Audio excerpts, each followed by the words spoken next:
ताज्या बातम्यांसाठी महान करेला सबस्क्राइब करा आणि बेल आयकॉनला क्लिक करा। युद्ध नको, दोन्ही देशातील नागरिकांची भावना। खासदार अमर काळे। पहलगामच्या हल्ल्यानंतर भारतीय लष्कराने चोख उत्तर दिलं आहे। या हल्ल्यात पाकिस्तानच्या कुठल्याही सर्वसामान्य नागरिकाला झळ पोचली नाही। दोन्ही देशातील नागरिकांचे पाहिलं तर युद्ध नको आहे। युद्धाच्या नंतरचे परिणाम आपल्याला भोगावे लागतात। आर्थिक व्यवस्था आणि या सगळ्यावरच मोठा परिणाम होतो, त्यामुळे त्याचाही विचार करायला पाहिजे। जेवढं आवश्यक होतं तेवढं चोख उत्तर पाकिस्तानला दिलं आहे, असं शरद पवार गटाचे खासदार अमर काळे यांनी सांगितलं। पाहूया काय म्हणतात अमर काळे। संरक्षण मंत्र्यांनी बोलावलेले आहे, जो काल पाकिस्तानला उत्तर दिलं त्या संदर्भातली माहिती देणार आहे। कसं पाहता तुम्ही या सगळ्याकडे? आणि अजूनही ऑपरेशन सिंदूर 2.0 सुद्धा राबवलं जातं।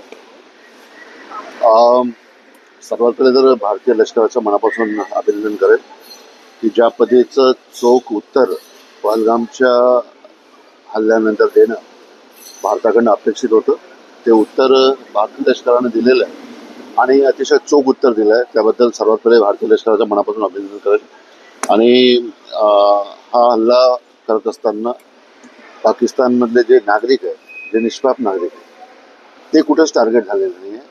स्पेसिफिक टेररिस्ट कॅम्पवर अटॅक करून आपण ते टेररिस्ट कॅम्प त्या ठिकाणी उद्ध्वस्त केलेले आहेत, त्याबद्दल मनापासून या ठिकाणी अभिनंदन आहे। आणि पुढच्या काळामध्ये या ठिकाणी विरोधी पक्षनेते आमचे राहुलजी गांधी यांनी पहिलेच आपली भूमिका स्पष्ट केली आहे की भारत सरकार जेही काही स्टेप्स या सर्व पार्श्वभूमीच्या माध्यमातून घेतील त्या सर्व याला आमचा पूर्ण पाठिंबा आहे, हे राहुलजींनी त्या ठिकाणी स्पष्ट केलं आहे। त्यामुळे खऱ्या अर्थानं हा देशावरचा हल्ला आहे आणि या देशावरच्या हल्ल्याच्या वेळी सर्व मिळून आम्ही सरकारसोबत त्या निमित्तानं आहोत।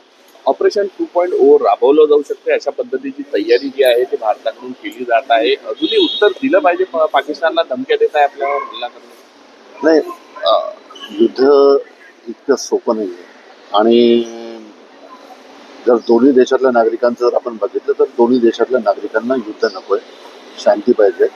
आणि किती जरी झालं तरी युद्धाच्या नंतरच्या परिणामाचा विचार सुद्धा आपल्या सर्वांना करावा लागेल। एकदा युद्ध केलं आणि युद्ध केल्यानंतर पुढं काय, त्याच्यानंतर इकॉनॉमी, बाकी सर्व विषय, हे सर्व सुद्धा त्या निमित्ताने विचार करणं गरजेचं आहे। त्यामुळं जितकं आवश्यक होतं, जे टेररिस्ट कॅम्प उद्ध्वस्त करायचे होते ते चोख उत्तर आपण दिलेलं आहे। आणि सर्वात महत्त्वाचं की कोणीही सिव्हिलियन पाकिस्तानचं जे निष्पाप लोक आहेत ते त्याच्यामध्ये कोणी दुर्दैवी बळी पडले नाही, याचं सुद्धा निश्चित समाधान आहे।